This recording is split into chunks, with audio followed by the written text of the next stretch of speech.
उस अभिलेख का नाम बताएं जो कृष्ण के द्वारा अपने शत्रुओं का विनाश करने के बाद अपनी माता देवकी के पास जाने का उल्लेख करता है। जूनागढ़ अभिलेख, भीतरी अभिलेख, नानाघाट अभिलेख, नासिक अभिलेख। भीतरी अभिलेख करता है, देखो भीतरी स्तंभलेख जो है ये स्कंदगुप्त का है। वैसे ये कुमारगुप्त के शासन की जानकारी देता है, कुमारगुप्त के शासन काल की जानकारी देता है।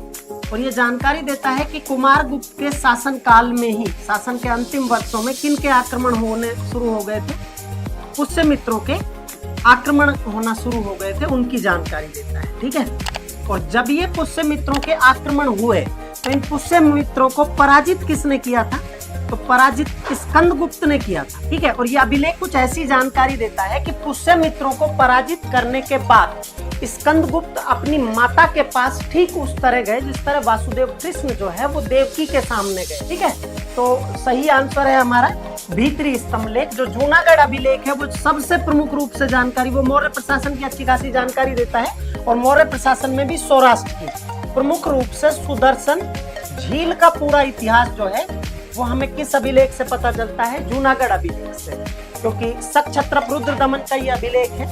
और उस अभिलेख के अनुसार चंद्रगुप्त मौर्य ने अकाल राहत कार्यों के लिए सुदर्शन झील बनवाई थी। उससे गुप्त वैश्य सौराष्ट्र के गवर्नर हुआ करते थे। उस समय अशोक ने मरम्मत करवाई थी, उसका पुनरुद्धार करवाया था। तो तुषास्प हुआ करते थे उस समय सौराष्ट्र के गवर्नर, जो रुद्रदमन जो है उसने मरम्मत करवाई थी। और सुविशाख हुआ करते थे, फिर स्कंदगुप्त ने मरम्मत करवाई थी। पर्णदत्त और उसका बेटा चक्रपाली हुआ करते थे। पर्णदत्त गवर्नर हुआ करता था और चक्रपाली ने मरम्मत करवाई थी। नानाघाट अभिलेख जो है वो भूमि दान का पहला अभिलेखीय प्रमाण है। नागनिका का नानाघाट अभिलेख, मतलब भूमिदान सातवाहन काल में शुरू हो गया था। सातवाहन काल में अभिलेखीय प्रमाण मिलना शुरू हो जाते हैं। फिर धीरे धीरे भूमिदान जो है वो आगे बढ़ता गया। और अगर हम आगे देखते हैं तो गुप्त काल तक तो प्रशासनिक अधिकारियों को भी जमीन दान दी जाती थी। यहाँ तो नानाघाट अभिलेख में भूमिदान की जानकारी केवल ब्राह्मणों को मिलती है। सातवाहन काल में ब्राह्मणों को भूमिदान दिया जाता था।